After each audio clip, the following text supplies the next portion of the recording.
Halte 128. Donc, mentionnez-moi, je vous mentionnerai. Le Très-Haut a dit, donc, mentionnez-moi, je vous mentionnerai. Sourate 2, verset 152. Le prophète, qu'Allah répande sur lui la bénédiction et la paix, a rapporté que le Très-Haut a dit « Je suis selon l'idée que mon serviteur a de moi, et je suis avec lui lorsqu'il m'invoque. S'il m'invoque en lui-même, je l'invoque en moi-même. Et s'il m'invoque dans une assemblée, je l'invoque dans une assemblée meilleure que la sienne. »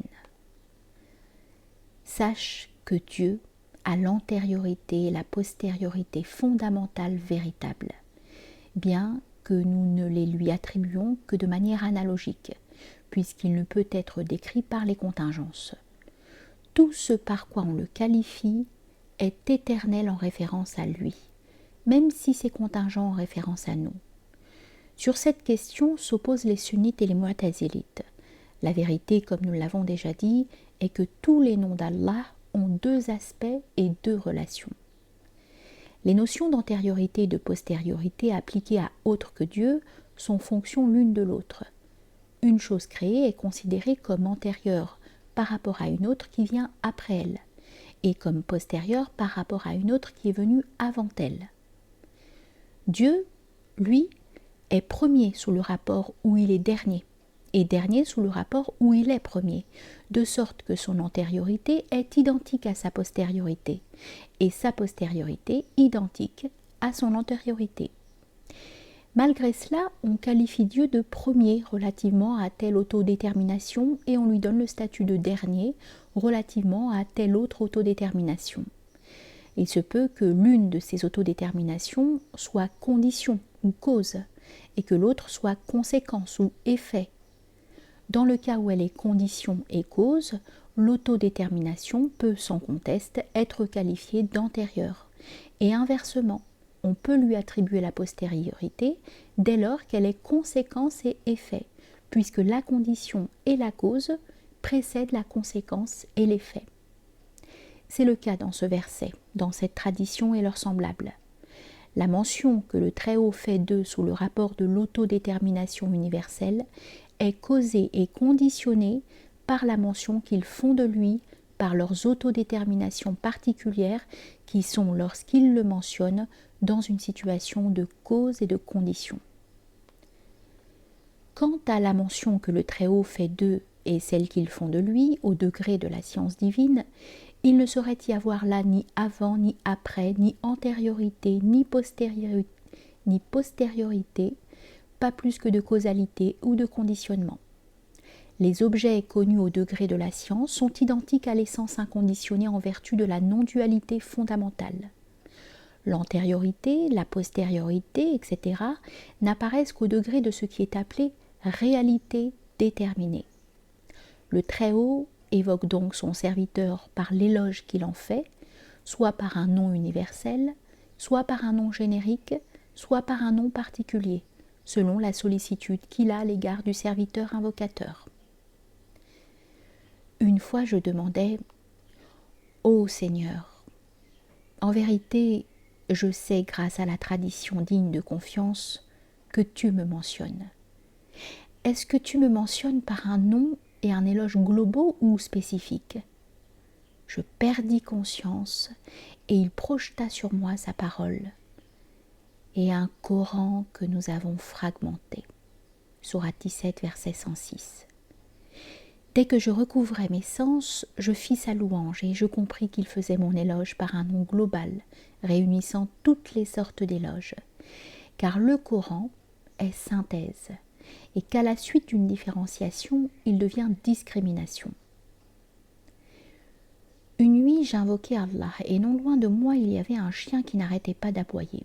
En moi-même, je lui dis « Oh, toi le chien, ton maître t'a fermé sa porte, et à moi aussi, l'accès à mon maître m'a été fermé. » Alors on projeta sur moi par un état spirituel « Ne dis pas cela. Fais plutôt la louange d'Allah, puisque nous t'avons appelé à faire séance en retraite avec nous. Ne sais-tu donc pas que je suis en séance avec celui qui m'invoque ?» Le Très-Haut, effectivement, est l'invocateur et l'invoquer au degré de la synthèse. Il est ainsi la condition et la conséquence, l'effet et la cause.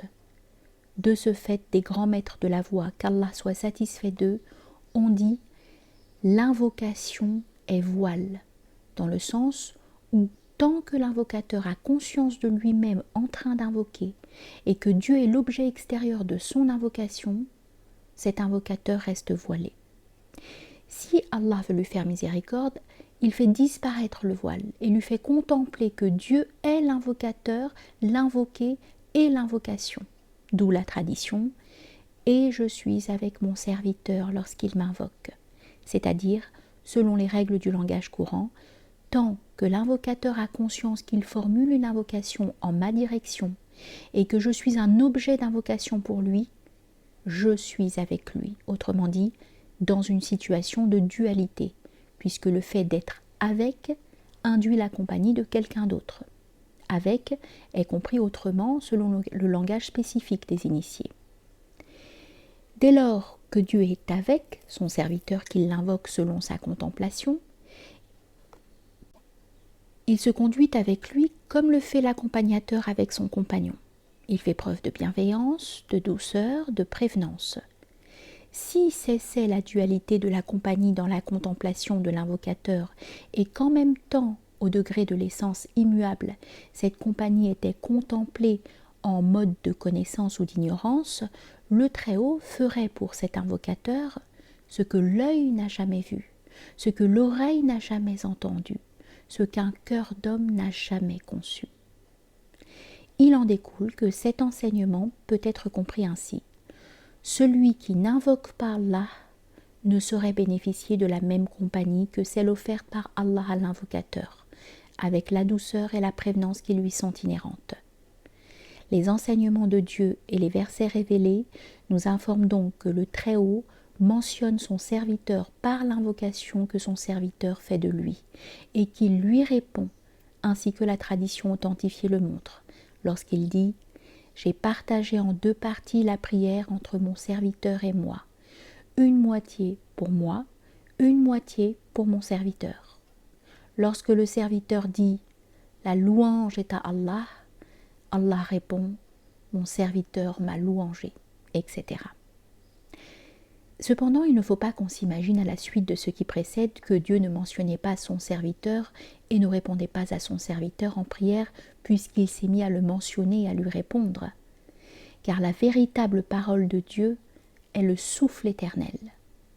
Lorsque Dieu mentionne son serviteur qui le mentionne, c'est comparable à la descente du Coran qui est fondamentalement la parole d'Allah et à propos duquel le Très-Haut a dit « Et ne leur parvient de la part du tout miséricordieux aucun nouveau rappel sans qu'ils s'en détournent. » Sourate 26, verset 5. La nouveauté ici concerne la descente de la parole révélée et non celle-ci en soi.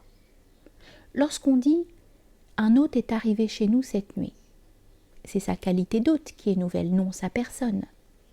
Ainsi, la mention que fait Allah de son serviteur est-elle éternelle en soi, chez lui, et contingente chez nous par son extériorisation. Mais la parole reste une réalité unique. Celui qui s'auto-révèle est unique, alors que ceux à qui la parole est révélée sont multiples et conditionnés par le temps et l'espace. Ce qui s'extériorise de sa parole, c'est ce qui se cache de sa science. Tous les êtres générés sont d'une part le discours d'Allah au degré de la manifestation et d'autre part les objets de sa science au degré de la non-manifestation, sachant que comme pour tout ce qui lui est attribué, on ignore la nature de la relation entre la parole et lui. Il n'y a rien de commun entre le discours du Très-Haut et celui d'un autre si ce n'est dans une seule chose, la transmission de ce qui est dans la personne du locuteur à l'interlocuteur. C'est tout. Le passage du hadith « S'il m'invoque dans une assemblée, je l'invoque dans une assemblée meilleure que la sienne » a servi d'argument à notre maître Muhyiddin ibn Arabi pour prouver que les anges sont meilleurs que les hommes. Il a ajouté avoir eu un enseignement du prophète à ce sujet dans une vision.